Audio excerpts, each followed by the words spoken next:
Hello viewers, मैं हूं फ़खर यूसुफज़ई और आप देख रहे हैं डिबेट विद फ़खर। आज की डिबेट में बात करेंगे करतारपुर जो राहदारी है, कॉरिडोर है, उसके हवाले से। उस पे अभी 2 दिन पहले इंडियन गवर्नमेंट का एक स्टेटमेंट आया था कि पाकिस्तान इस कॉरिडोर का गलत इस्तेमाल कर रहा है और कुछ मालूमात शायद हमारे लोग उनसे शेयर करते हैं, या फिर जो कारोबारी लोग हैं, क्योंकि वीज़ाज़ नहीं मिलते पाकिस्तानियों को भी और हिंदुस्तानियों को भी अनफॉर्चुनेटली एक दूसरे के कंट्रीज के, तो कहते हैं कि शायद उस तरह की कोई मीटिंग्स भी होती हैं। क्या है क्या नहीं है इस खबर के पीछे? दिल्ली से ज्वाइन कर रहे हैं मुझे रोहित शर्मा साहब, यकीनन आप सबके जाने पहचाने जर्नलिस्ट हैं। तो उनसे पूछते हैं, क्योंकि वो दिल्ली में है, तो वाकई ऐसी कोई चीज़ है, या मतलब बाज़ औक़ात हम इस्तेमाल भी करते हैं क्योंकि पाकिस्तान की भी मजबूरी है। वहाँ पे बहुत सारी ऐसी जगह हैं जहाँ पे लोग विजिट करना चाहते हैं जो मुसलमानों से रिलेटेड है, और पाकिस्तान में बहुत सारी ऐसी जगह हैं जो हिंदू लोगों से एसोसिएटेड है और वो जाना चाहते हैं, उसको विजिट करना चाहते हैं। Rohit ji, thank you very much for joining the show. क्या कह रहे हैं, मतलब आपको शायद खबर पड़ी हो, या आपकी असेसमेंट क्या है कि वाकई ऐसी कुछ चीजें हो रही हैं? देखिए, ये गवर्नमेंट ऑफ इंडिया का स्टैंड है कि गवर्नमेंट ऑफ इंडिया का स्टैंड नहीं, मतलब गवर्नमेंट ऑफ इंडिया को शक है। गवर्नमेंट ऑफ इंडिया ने अपना एक शक जाहिर किया है कि वहां से दो चीजें, एक तो करतारपुर कॉरिडोर में बिजनेस डील्स हो रही हैं जो कि इलीगल है, क्योंकि एक पिलग्रमेज है, वो पिलग्रमेज के लिए खोला गया, बिजनेस डील्स के लिए नहीं खोला गया। दूसरी बिल्कुल। चीज ये कि वहां से कुछ एस्पिनाज एक्टिविटीज हो रही हैं, और हमने ये देखा है पहले कि इस तरीके में इंटेलिजेंस एक्टिविटीज होती हैं। अब गवर्नमेंट ऑफ इंडिया की ये भी कहानी है कि हम लोगों ने करतारपुर खोल दिया है, वहां से कोई सिख पिलग्रमेज नहीं खोली गई है, वहां से भी खुलती। और दूसरी चीज उन्होंने ये बोला कि पास्ट हैज शोन कि गोपाल चावला वहां पाकिस्तान में बैठ करके कुछ लोगों को यहाँ रेडिकलाइज करने की कोशिश कर रहा था, और 2-3 लोग रेडिकलाइज करने की कोशिश कर रहे हैं, वहां से खालिस्तानी प्रोपेगेंडा चल रहा था। तो इस पे गवर्नमेंट के पास कुछ एविडेंस होगा, या गवर्नमेंट के पास कोई सीक्रेट इनपुट होगा, तभी government has come in public and said that now either this has to be solve, या तो इसे सॉल्व किया जाए, या सॉल्व नहीं किया जा रहा है तो फिर गवर्नमेंट ऑफ इंडिया अपनी तरफ से चेक्स लगाएगी। क्या लगाएगी अभी तक हमें नहीं पता है, लेकिन अगर गवर्नमेंट ने बोला है तो वो इंटेलिजेंस इनपुट्स पे बोला है, और जाहिर है ऑफिशियल स्टेटमेंट आने से पहले बहुत सारी मीटिंग्स होती हैं, बहुत सारे जिसे बोलते हैं कि थिंकिंग होती है इस पर, जैसे बोलते हैं कि रेकी की जाती है एरिया की, कि ऐसा कैसे हुआ है, कोई गवर्नमेंट के 2-3 ऑफिसर्स जाके देख के आए होंगे कि क्या हुआ होगा। अदरवाइज गवर्नमेंट पब्लिक में नहीं आती, क्योंकि दो कंट्रीज के रिलेशन का भी मामला बनता है। और एक नई गवर्नमेंट आई है वहां पे शहबाज शरीफ साहब की, और शहबाज शरीफ जो है अभी तक हमें दिख रहे हैं कि he wants good relations with everybody. उनका कल का जो ट्वीट था मैक्रोन के लिए, पिछली गवर्नमेंट ने तो मैक्रोन को बिल्कुल ऐसे दिखाया था कि यही फ्रैंकेस्टाइन है, इससे बड़ा दुश्मन कोई नहीं है। तो अगर ट्वीट किया है और प्राइम मिनिस्टर मोदी को चिट्ठी लिखी है, प्राइम मिनिस्टर मोदी ने उन्हें चिट्ठी लिखी, तो ये एक we can see that he is serious about business with India. और इनका बिजनेस का तो रहा है, दोनों शरीफ ब्रदर्स का बिजनेस का बिल्कुल। तो मामला रहा है, वो बिजनेस पे बहुत फोकस करते रहे। नवाज शरीफ के टाइम पे रिलेशंस भी बेटर हो रहे थे, अगर मुशर्रफ ने करगिल ना किया होता तो। बिल्कुल। अब बिल्कुल। आते हैं हम उनकी उनका हैंडपिक कैंडिडेट, हम्म। या बोलिए कि पीपीपी का handpick candidate for external affairs ministry या foreign ministry, the Bilawal. Lady is very Hina nice Rabbani और लेडी। बिलावल दोनों है ना? हिना रब्बानी, बिलावल तो अभी तक आए नहीं है, बिलावल भी आ जाएंगे 1-2 दिन में। हाँ, आज वो तो उठाएंगे वो। वोट उठा लेंगे। हाँ। हीना रब्बानी का पिछला टेन्योर जो था उसमें ये क्लैरिटी थी कि हमें इंडिया से रिलेशंस चाहिए, अच्छे रिलेशंस चाहिए, और वो कई बार अपनी कैबिनेट में इस बात के लिए लड़ भी गई थी। तो अगर इंडिया को ये एप्रीहेंशन है और इंडिया ने ये एप्रीहेंशन बताई है, तो पाकिस्तान इस पर रेस्पॉन्ड करना चाहिए, पाकिस्तान को इंडिया के एप्रीहेंशन पे देखना चाहिए। और हीना रब्बानी तो इस चीज के लिए पहले से ही तैयार थी कि will look into the apprehension, जो जो प्रॉब्लम है हम देखेंगे। लेकिन ये बात समझ लें कि Pakistan People's Party PPP and PML Nawaz दोनों इसमें इन्वॉल्व होंगी। अदरवाइज एक गवर्नमेंट से, एक पार्टी से नहीं चलने वाला, क्योंकि प्राइम मिनिस्टर आपका पीएमएल नवाज का है और फॉरेन मिनिस्टर वो पीपीपी का है। अगर दोनों पार्टीज एक पेज पे आएंगी तभी काम हो पाएगा। 1.5 साल का टाइम है इनके पास। जो खबरें आ रही हैं उस हिसाब से, I can't quote any person, जो खबरें आ रही हैं उस हिसाब से बिलावल भुट्टो ने वहां मीटिंग की थी नवाज शरीफ साहब से और बोला था कि हमें 2 साल का टाइम चाहिए, तो 1.5 साल ऐसे चलिए और 6 महीने ऑर्डिनेंस से चलेंगे, तो 2 साल के टाइम पे हम काफी कुछ डेवलपमेंट देख सकते हैं ठीक है। अगर अच्छा दोनों पार्टी सही हो। अच्छा रोहित जी, एक चीज और भी नजर आई है अभी जब 24 अप्रैल को नरेंद्र मोदी जी ने जम्मू का दौरा किया था, पंचायत से खिताब किया, उसके ऊपर मैं एक आर्टिकल पढ़ रहा था तो उसमें कहा गया कि बड़ी एक अलग किस्म की स्पीच थी मोदी जी की। उसकी वजह ये थी कि उन्होंने कहा कि पाकिस्तान को उन्होंने कोई ब्लेम नहीं किया, पाकिस्तान के ऊपर कोई आरोप नहीं लगाया, और कहते कि ये एक नई शुरुआत है। और मतलब वो राइटर ने लिखा था कि ऐसे लगता है कि अब दोनों अतराफ कहते हैं कि यार इसको थोड़ा सा ठंडा किया जाए और किसी तरीके से करीब हुआ जाए। हो सकता है ये भी ना हो, टाइम लग जाए और खुदा करे कि कोई ऐसे वाकयात ना हो जिसकी वजह से फिर वो दूरियां मजीद बढ़ जाएं जो थोड़ा सा कुर्बत हुई है। तो ऐसा लग रहा है आपको कि वहां दिल्ली में भी इस किस्म की चीजें, जिस तरीके से आपने शहबाज शरीफ साहब की बात की, जो कैबिनेट के लोग हैं वो भी, और कुछ दोस्त बताते हैं कि एस्टेब्लिशमेंट के लोग भी चाहते हैं कि यार ये मसला जो है ना बस किसी तरीके से अब एंड कर लो, बहुत हो गया, तबाही बहुत हो गई है हमारी, मतलब बल्कि दोनों तरफ का उसका नुकसान हुआ जंगों में। एक तरफ का नुकसान नहीं होता, दोनों तरफ का। आज अगर रशिया और यूक्रेन लड़ रहे हैं, यूक्रेन छोटा मुल्क है, रशिया सुपर पावर है, लेकिन नुकसान रशिया का भी कम नहीं हो रहा। तो वो ये चाहते हैं, तो हिंदुस्तान में भी कुछ ऐसी, मुझे तो दूर से इस्लामाबाद से मुझे कुछ इस किस्म की पॉजिटिविटी नजर आ रही है, लेकिन क्योंकि आप दिल्ली में हैं तो आप ज्यादा बेहतर बता सकते हैं कि क्या चीजें ऐसी हो सकती हैं जिससे हम ये तब्दीली देख सके। रोहित जी का मेरा ख्याल राब्ता हमसे डिस्कनेक्ट हुआ है, लेकिन कुछ ही सेकंड में वो हमें दोबारा ज्वाइन कर लेंगे और बात वही से शुरू करेंगे कि आया दिल्ली में क्या आवाजें हैं, क्या खबरें हैं इस चीज के हवाले से कि कुछ नई हुकूमत की जो एक पॉजिटिविटी जिस तरीके से रोहित ने बताया कि वहां पे भी फील की जा रही है, और यकीनन वहां की हुकूमत और वो लोग भी इस चीज को देख रहे होंगे। और लगता ऐसे है कि वो मतलब पहले के मुकाबले में चीजों को सीरियसली शायद ले रहे हैं। पहले वो अगर कहा भी जाता था तो कहते यार हमें कोई भरोसा नहीं है, हम बात आपसे नहीं कर रहे। तो शायद अब ऐसा लगता है कि अब वहां की हुकूमत को भी मियाँ शहबाज शरीफ साहब के ऊपर या आसिफ अली जरदारी साहब के ऊपर में भी कि एक कॉन्फिडेंस नजर आता हो। शायद इसी वजह से आपस में थोड़ा बहुत एक एक्सचेंज मतलब आप मैं क्या कहूँ बातों का, या ट्विटर के ऊपर या जिस तरह चिट्ठी लिखी गई। रुचि, दिल्ली में कुछ इस किस्म की चीजें जिस तरीके से आपने शहबाज शरीफ साहब के हवाले से बताया, हमें इस्लामाबाद में तो ऐसी चीजें काफी हद तक अब नजर आ रही है कि और सीरियसनेस भी नजर आ रही है, शायद पहले नहीं नजर आती थी कि यार किसी तरीके से इन मसाइल को खत्म किया जाए, जो भी हो, हिंदुस्तान के गिले शिकवे हो या पाकिस्तान के भी जो हो, उसको बैठ कर और किसी तरीके से एक दफा इसको साइड पे किया जाए तो शायद फिर हम डेवलपमेंट की तरफ जा सकेंगे।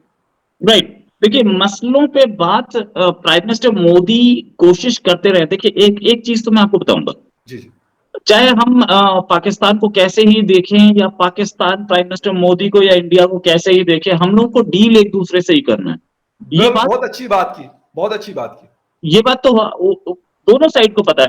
और प्राइम मिनिस्टर मोदी ने ये बात दिखाई भी जब वो गए थे नवाज शरीफ की फैमिली में, एक शादी थी उसमें वो गए थे, उसके बाद वो उनकी मदर के लिए एक साड़ी लेके गए थे। भाई कोई पर्सनल रिलेशन तो नहीं है दोनों का, और प्राइम मिनिस्टर मोदी क्यों जाएंगे जब उनका एक हिंदुत्व की ब्रांडिंग है, तो वो एक मुस्लिम कंट्री में क्यों जाएंगे भाई? ये this was the demand of the country, और एक्सटर्नल अफेयर्स मिनिस्ट्री ने बोला होगा कि आप ये काम कीजिए, हो सकता है हमारे रिलेशन बेटर हो। बेहतर हो। तो वो उन्होंने अपनी तरफ से दिखाया।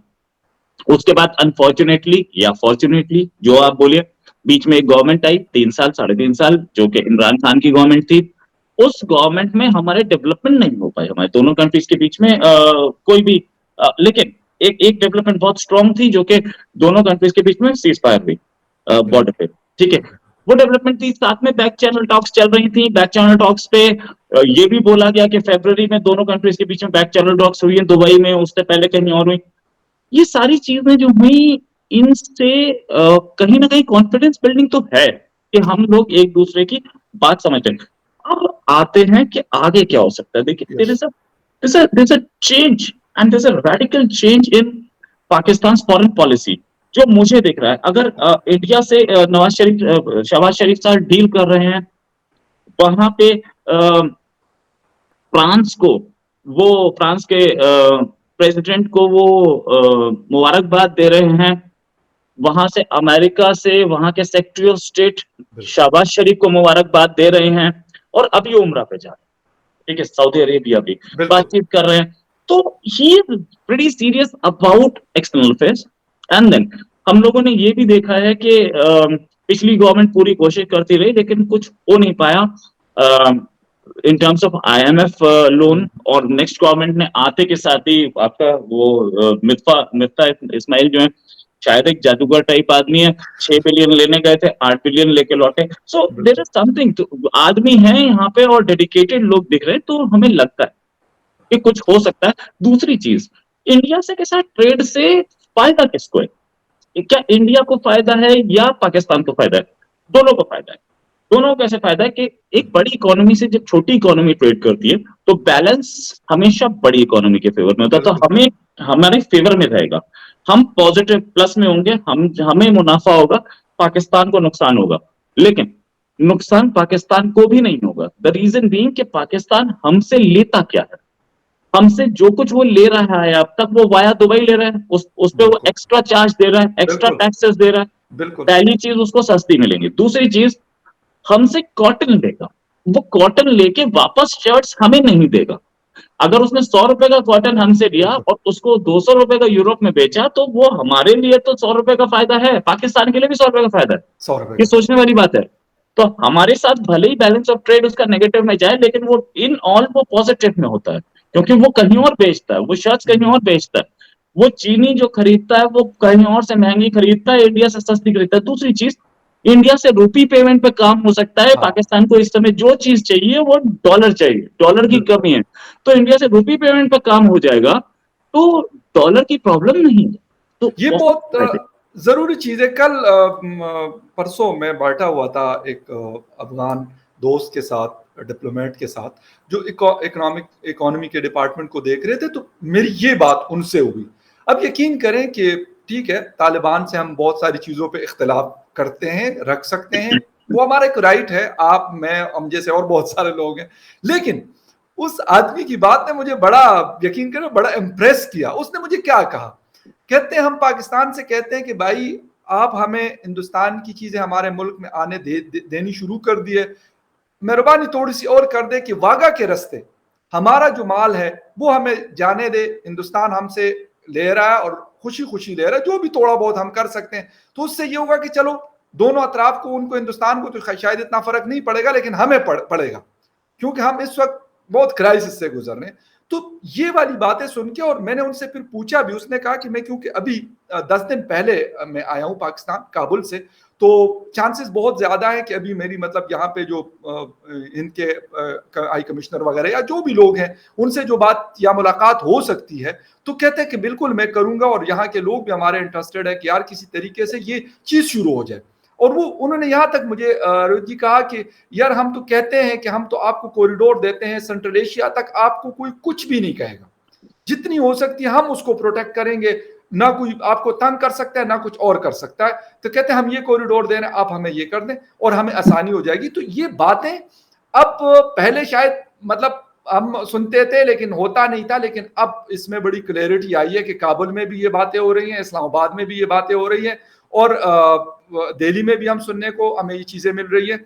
और अभी रिसेंटली हुंडई मोटर्स जो यहाँ पे जिनके साथ है, निशात ग्रुप के मियां मनशाह साहब, उन्होंने आपके एक इंडियन एक्सप्रेस को इंटरव्यू में कहा था कि भाई मैं जो चीज $10 में चाइना से लेता हूं, वो हो सकता है $6 से $7 में मुझे उससे जल्दी हिंदुस्तान से मिल सकता है, तो क्यों मैं हिंदुस्तान से ना लूं, क्यों मैं चाइना से ले रहा हूं, इतना इंतजार और इतना सारा कुछ करके। तो ये सारी चीजें हैं। इस पे एक शॉर्ट सा टेक आपका, और उसके बाद वाइंड अप करें। या देखिए, एक चीज तो ये कि चाइना से ले रहे हैं या किसी और से ले रहे हैं, इंडिया से सस्ता मिल सकता है, ये बात तो सही है, क्योंकि हम दोनों रूपी पे काम कर रहे हैं ना। बिल्कुल, हम दोनों का लिविंग स्टैंडर्ड लगभग सेम है, ट्रांसपोर्टेशन बहुत आसान है। या और दूसरी चीज, बाघा बॉर्डर ही तो क्रॉस करना है, बहुत जबरदस्त। दूसरी चीज, हम लोगों के साथ एक चीज और है, अभी तो बहरहाल हम दोनों कंट्रीज की सिचुएशन बहुत खराब है। बिल्कुल, बहुत खराब इसलिए है कि दोनों दोनों का एम्बेसडर यानी कि हाई कमिश्नर तक नहीं है एक दूसरे कंट्री में, बिल्कुल पहले उसे रेस्टोर करना जरूरी है। उसे रेस्टोर करने के लिए कॉन्फिडेंस बिल्डिंग विजन्स आने चाहिए। और हमने ये देखा है कि नई गवर्नमेंट आते के साथ ही वो पहले मिनट से उन्होंने वो काम में लग गए, उन्हें पता है कि भैया ये संभलने वाला नहीं है, सिचुएशन इतनी खराब मिली हमें, तो they have been working on it. जिस तरीके के हमें डिसीजन दिख रहे हैं वो पहले दिन से उन्होंने स्ट्रॉन्ग डिसीजन लेने शुरू किए हैं, चाहे वो गवर्नमेंट ऑफिसर्स का, गवर्नमेंट एम्प्लॉयज का जल्दी आने का टाइम हो, या वो 2 डे ऑफ कैंसिल करना हो, या उन्होंने दूसरे डिसीजन लिए हो कि मैं कहाँ विजिट करूंगा, चाइना जाऊंगा, जो भी करूंगा, they are and Hina Rabbani ji का भी जो हमने देखा है बिल्कुल स्टेटमेंट्स, दे वो लोग दे मीन बिजनेस। अगर if they mean business that means के हमारे साथ बिजनेस जरूर होगा, और बिजनेस में फायदा तो पाकिस्तान को ही होगा। सबसे तगड़ा फायदा ये होगा कि आप डॉलर डिपेंडेंट ट्रेडिंग नहीं करेंगे, एग्जैक्टली और अगर हमें रास्ता मिलता है तो हम अफगानिस्तान भी भेज देंगे, हमें बहुत प्रॉब्लम नहीं जरूरी, है। तो सेंट्रल एशिया तक जा सकती है ना चीजें। बिल्कुल, तो ये तो बहुत जरूरी है, लेकिन मैं फिर वही एक कॉशन का साइन जरूर है, क्योंकि 2 पार्टीज हैं इस कोalition में, पाकिस्तान पीपल्स पार्टी हाँ, बिल्कुल और पीएमएल नवाज, बिल्कुल। और एक थर्ड पार्टी भी है इस मौलाना कोalition फजल में, रहमान। नहीं है, बाहर है इस कोalition से बाहर है, ऑपोजिशन में। हाँ इसका बिल्कुल अपना पीटीआई, और पीटीआई अगर आप इंडिया से बेटर रिलेशन बनाने की कोशिश करेंगे तो पीटीआई जरूर इसका मौके का फायदा उठाने की कोशिश करेगी, पहली चीज। दूसरी चीज, पाकिस्तान पीपल्स पार्टी पीपीपी और पीएमएल नवाज दोनों के दोनों नेक्स्ट इलेक्शन में एज कंटेंडर्स जाएंगे, एज एनिमीज जाएंगे एक दूसरे के। तो बिल्कुल इसमें कहीं ऐसा ना हो कि इलेक्शन 2 साल बाद, 1.5 साल बाद, 1 साल बाद जब भी है, कहीं ऐसा ना हो कि दोनों पॉपुलिस्ट मेजर्स में आ करके इंडिया से रिलेशन बेटर ना कर पाए, because they will have at the back of their mind कि कहीं ना कहीं इंडिया से बेटर रिलेशन हो रहे हैं, हमारी पब्लिक में इंडिया के फेवर में बात करना ठीक नहीं है इस समय। और जिस तरीके की रैलीज इमरान खान कंटिन्यूअसली कर रहे हैं, उससे तो हमें गवर्नमेंट में कहीं ना कहीं एक चीज तो बहुत क्लियर दिख रही है। कल ये बिलावल भुट्टो साहब ने भी जाकर के बात की थी नवाज शरीफ से, अभी 2-3 दिन पहले लंदन में, कि जी जिस तरीके की रैलीज इमरान खान कर रहे हैं, हमें इमरान खान को बदनाम करके और उसके बाद जेल भेजना पड़ेगा, otherwise we are going to face the heat of it. तो ये भी एक इम्पॉर्टेंट चीज है कि इमरान खान जिस तरीके से, उन्होंने, इमरान खान ने पाकिस्तान के लिए अच्छा क्या किया है मुझे अभी तक तो नहीं समझ में आया। मैं पिछले 1-1.5 साल से किसी सोच को रहा हूँ, नहीं आ किसी को नहीं समझ में आया। उनको खुद भी नहीं आ रहा। But then he has a mass appeal, ये बात समझनी पड़ेगी। इमरान खान की अब भी एक अपील है, जिस तरह की रैलीज दिख रही हैं, तो इमरान खान के खिलाफ एक्शन लेना, और इमरान खान कहीं ना कहीं ये जरूर बोलेंगे कि देखो कश्मीर 370 हटाई थी, मैंने बिजनेस नहीं किया, ये लोग बिजनेस कर रहे हैं, ये लोग झुक गए इंडिया के सामने। तो इस नैरेटिव को भी फेल करना बहुत जरूरी है, तभी दोनों कंट्रीज के बीच में रिलेशन बेटर हो पाएंगे। ये बात आपकी सही है लेकिन कुछ ऐसी भी खबरें थी, शायद पिछली दफ़ा भी थी, कि सऊदी अरेबिया का भी बहुत बड़ा रोल था और यूएई का भी बहुत बड़ा रोल था। वो चाहते हैं कि ये मसला जो है किसी तरीके से इसको बस सेटल डाउन किया जाए पाकिस्तान और हिंदुस्तान की, क्योंकि वो ज़्यादा कीन इंटरेस्टेड है कि दोनों के आपस में ताल्लुकात बेहतर हो जाएंगे, क्योंकि सऊदी अरेबिया के यकीनन आजकल बहुत ही अच्छे ताल्लुकात है हिंदुस्तान के साथ।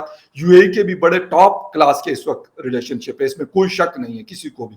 और यकीनन पाकिस्तान में उनका एक इन्फ्लुएंस है, हम उसको अच्छा कहें या बुरा कहें, लेकिन मानी जाती है काफ़ी हद तक। आज भी एमबीएस अगर कोई बात करता है तो उसको काफ़ी सीरियस लिया जाता है, एक तो पैसे लेने की वजह से, लेकिन इसके अलावा और भी बहुत सारी वजूहत हैं जिसकी वजह से।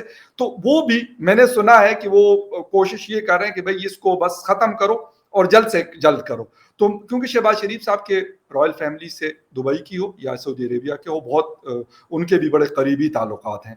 तो मेरे ख्याल में शहबाज शरीफ साहब शायद, और जरदारी साहब का भी मुझे इंटरेस्ट जो लगता है, जो थोड़ा बहुत मैं जानता हूं उनको, वो भी ये चाहते हैं कि यार दुनिया में मैक्सिमम ममालिक के साथ अच्छे ताल्लुकात हों, झगड़े खत्म हो किसी भी तरीके से हो। मतलब बेशक नुकसान उस पर थोड़ा बहुत हो जाते, वक्ती नुकसान शायद नजर आता हो, लेकिन इन फ्यूचर उसका हमें फायदा होगा। तो उम्मीद तो यही है रोहित जी कि ऐसा हो, और हम फिर न्यू दिल्ली को विजिट करें और आप हमारे मेहमान बने इस्लामाबाद में। ये इंतजार रहेगा, और बहुत सारे दोस्त हैं। मैं कहता हूँ कितना मजा आएगा कि हम कोई सार मार्केट में बैठे हों या कहीं और बैठे हों, चाय पी रहे हों ढाबे पे किसी जगह, या किसी जगह खाना खा रहे हों, तो बड़ा अच्छा लगेगा। लेकिन खैर, hopefully, hope is a good thing and good thing is never die. हो सकता है कि ये चीज मतलब आज के बाद साल बाद या 2 साल बाद या 3 साल बाद वाक़ई में हमें नज़र आए। रोहित जी बहुत शुक्रिया आपके साथ आपने जॉइन किया and viewers thank you very much for joining debate with Fakhar Yusuf ji. किसी और डिबेट में फिर मुलाकात होती है, तब तक के लिए टेक केयर एंड बाय।